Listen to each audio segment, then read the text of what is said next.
NETR bukti PM bukan jenis goyang kaki.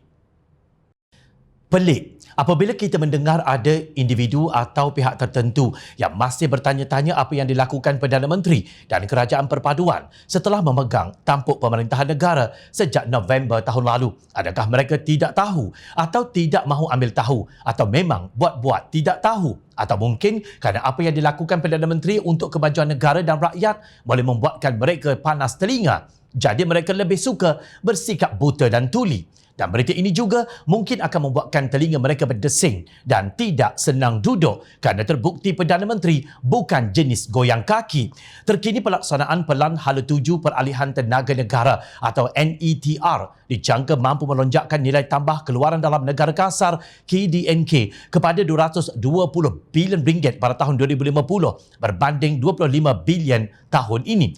Itu merupakan antara 3 dampak positif yang dijangka terhasil menerusi pelaksanaan NETR kepada pembangunan sosio-ekonomi negara. Perdana Menteri Datuk Seri Anwar Ibrahim berkata NETR juga diharap dapat mencipta 310,000 peluang pekerjaan secara langsung menjelang tahun 2050.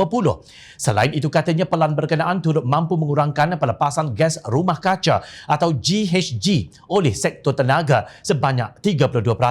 Menurut Anwar, peralihan tenaga adalah salah satu inisiatif penstrukturan semula ekonomi negara di bawah gagasan ekonomi madani memperkasa rakyat. Menerusi NETR, kerajaan bertekad tegas dalam soal kebajikan bahawa Malaysia perlu dilonjakkan sebagai sebuah tatanan yang di depan menerajui sektor peralihan tenaga di kalangan anggota ASEAN selain memberi isyarat jelas dalam soal hala tuju ekonomi negara. Saya lontarkan kepada hadirin bahawa pengurusan peralihan tenaga yang berkesan memerlukan pendekatan keseluruhan negara yang pastikan melibatkan kerajaan persekutuan, kerajaan-kerajaan negeri, industri, masyarakat awam dan masyarakat antarabangsa, katanya menerusi hantaran di Facebook beliau semalam. Terdahulu Perdana Menteri telah menyampaikan ucapan pertama dan melancarkan NETR semasa persidangan peralihan tenaga 2023. Perdana Menteri berkata pembangunan kerangka NETR didasari 4 prinsip utama iaitu aspirasi dan komitmen negara mengenai perubahan iklim serta pembangunan sosioekonomi,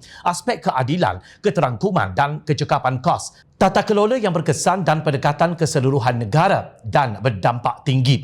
Di samping itu turut dapat menyediakan peluang pekerjaan serta keterlibatan perusahaan kecil dan sederhana PKS dalam ekosistem rantaian nilai sektor tenaga. Kata beliau, NETR menggariskan 6 pemacu peralihan tenaga iaitu kecekapan tenaga EE, tenaga boleh baharu TBB, hidrogen, biotenaga, mobiliti hijau dan pemerangkapan, penggunaan dan penyimpanan karbon atau CCUS. Selain itu, 5 pemboleh daya silang telah dikenal pasti iaitu pembiayaan dan pelaburan, kebijakan dan peraturan, modal insan, infrastruktur dan teknologi serta persoalan tata kelola. Bagi menjelmakan hasrat murni yang amat ambitious ini, NETR telah menggariskan 50 inisiatif utama dan 10 projek flagship yang akan memastikan peralihan tenaga dapat memberi manfaat kepada pembangunan sosioekonomi negara. Katanya, jelasnya lagi bagi mencapai sasaran NETR tersebut, kerajaan menganggarkan keperluan pelaburan sekurang-kurangnya RM1.2 trilion sehingga tahun 2050. Kerajaan juga menyediakan dana peralihan tenaga negara NETF dengan dana pemula sebanyak RM2 bilion bagi mendukung pelaksanaan projek peralihan tenaga.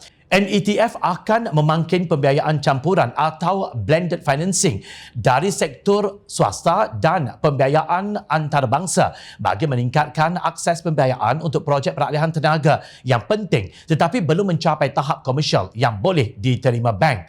Kejayaan NETR adalah kritikal bagi mengukuhkan ekonomi dan sektor tenaga negara supaya kalis tantangan masa hadapan, katanya. Dalam hubungan ini, katanya lagi, beliau akan mempengerusikan Majlis Tenaga Negara MTN yang bertanggungjawab memastikan perancangan sektor tenaga secara menyeluruh di samping turut memantau pelaksanaan NETR. Usai ini turut disokong dengan penuh komitmen profesionalisme dan dedikasi oleh Tenaga Nasional Berhad TNB serta Petroleum Nasional Berhad Petronas. Malaysia perlu memberi tumpuan kepada kepentingan kerjasama antarabangsa dalam mempercepat inisiatif peralihan tenaga kerana usaha kolektif boleh memacu perubahan positif untuk masa depan yang lebih bersih dan lebih mampan. Persidangan tersebut akan memainkan peranan penting dalam mempercepatkan peralihan tenaga yang bertanggungjawab dalam kerjasama tempatan dan serantau untuk mengukuhkan sambungan grid antara wilayah khususnya bagi rantau ASEAN ke arah jaminan tenaga yang lebih baik. Untuk para pengkritik, sila hadam. Kalau masih juga tidak faham, sila ulang berita ini sampai lebam.